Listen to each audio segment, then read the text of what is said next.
Hi, and welcome to this session on improving the digital experience with unsolicited customer feedback. My name is Amy Brown, and I'm the founder and CEO of Authenticx. So Authenticx is an unstructured data company, and we focus on analyzing conversations in healthcare. These conversations may be occurring over a voice channel, over email or chat, or some other method. But one thing I can share for certain is that within these conversations, customers are telling you their preferences, their pain points, and they hope you are listening. So in today's session, we are going to focus on defining what unsolicited feedback is, and also diving into why it is so valuable and why it is so untapped right now in today's marketplace. And then lastly, we're going to talk about actions you can take to start leveraging this super rich data source.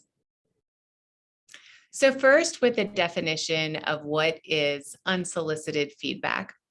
So unsolicited feedback is the expressions that come from our customers without being asked. And these expressions happen all the time within the conversations that they are naturally having within your organization.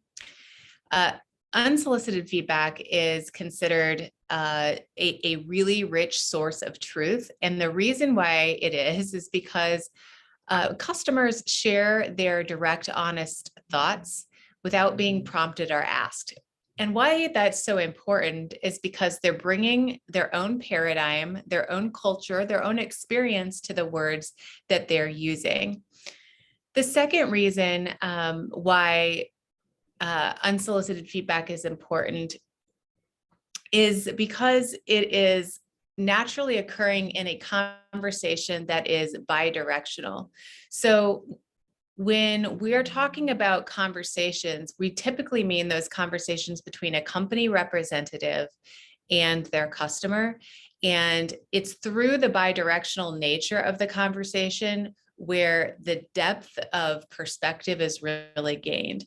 So great sources of these bidirectional conversations include recorded call center conversations, customer support or chat transcripts, as well as any video calls that you may be hosting within your organization.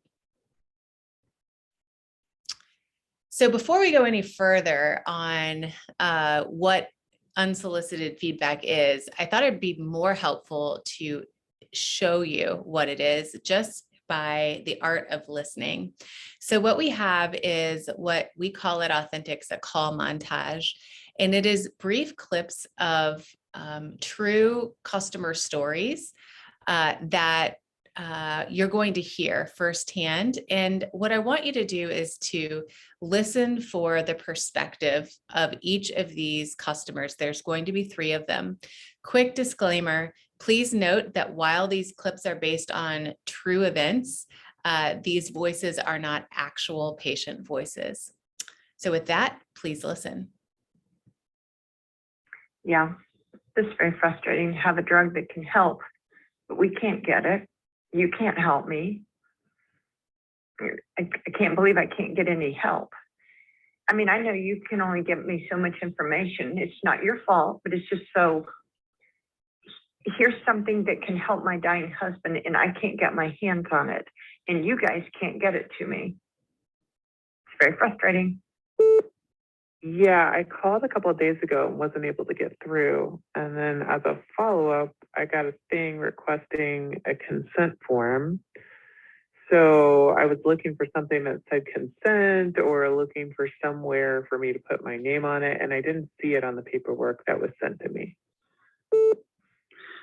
Oh, I was just going to say what upsets me terribly, deep breath, is that the thought of him, of me not living long enough to take care of him. I'm desperate to get him into the trial, just to try.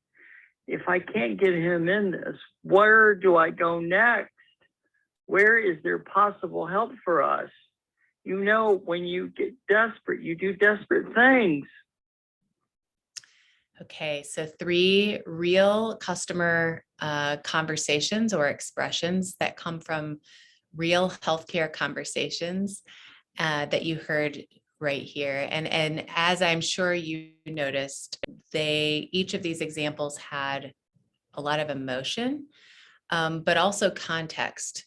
And so we're going to dive a little bit deeper about why surfacing actual customer voices can be so valuable to your organization.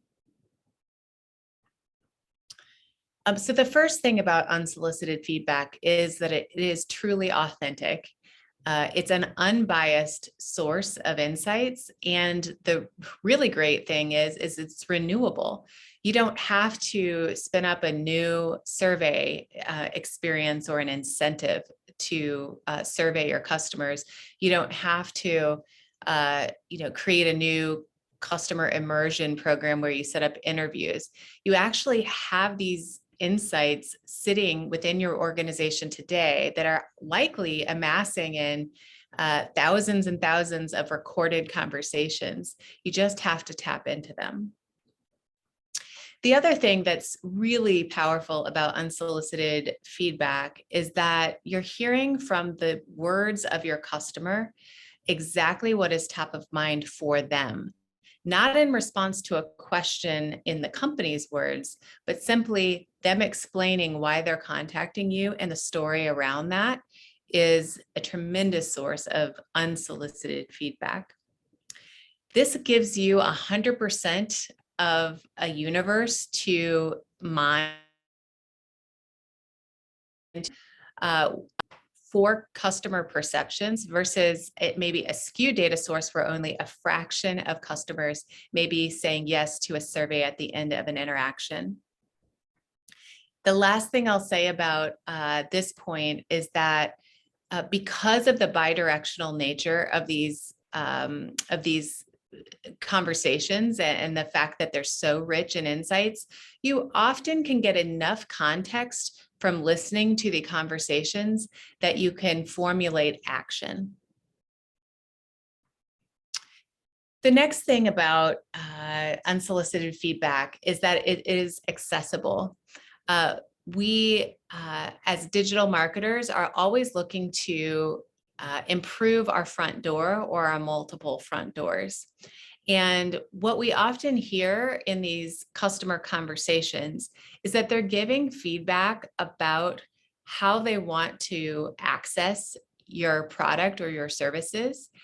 And they're describing what their challenges have been to date with accessing your product or services. Customers call or chat with you when they're facing a problem in self-service or they're don't understand something on the website. And so you not only understand that they have an issue with your digital front door, but you understand the why and how they got there because they're explaining that in their conversation with you. So it becomes a crucial source of insight and contextual understanding about how to make your front door that much more friendly and accessible for your customers. And then third, unsolicited feedback connects directly to the customer. As leaders, you all get up every day wanting to make a difference in the lives of the customers you serve. Every leader has that desire to feel connected to the mission and the purpose. And so by listening to your customer directly with your own ears or eyes, you are able to feel that connection in ways that are more powerful than you could ever imagine. And I hope that call montage we listened to helped exemplify or illustrate that point. So what are some action steps that can be taken to start to make progress in leveraging unsolicited feedback? The first is to identify the channels that your customers are using to talk to you, and then invest in tools and a process to help find context and meaning within those channels. You can do this through working with technology solutions. And you can also do this just to get started in a very scrappy manual way by literally listening. But our challenge for you today is to just get started. Once you do invest in time to listen to the actual conversations and the channels that you use to serve your customers, then take a time to evaluate what you're hearing. Start to categorize it, start to make sense of it, quantify it. Then you'll begin to understand the themes that are coming through these various channels. Just to share a quick case study with you, we had a large insurance client who noticed that in their contact center, a large percentage of interactions were coming in inbound calls to complain about the website. And these were folks who were trying to make a purchase of a health plan on their website. And so what we learned from listening to this data source, these calls, was that it actually represented about 40% of their total inbound. That's a huge amount of interactions that were simply complaints about the website. And by definition, they should have been preventable, because if the website was doing its job, then those folks never should have had to call in the first place. And so we were able to not only quantify the nature of the problem, but also to provide context around exactly where the customer was getting stuck in their purchase process on the website. And so that data was able to help the UX team make changes to their website. And they did that really quickly because they had a lot of intelligence from these conversations about exactly what needed to be changed. Within about 2 months, the total call volume of complaints about the website had drastically dropped by about 80%. And their website conversion rates from online purchases was up by 20%. So a great example of why listening to your actual customer conversations can actually help drive revenue, improve customer satisfaction, and increase efficiency within your organization. So with that, I will say thank you for your time and attention today about the power of unsolicited feedback, and I'd be delighted to take any questions.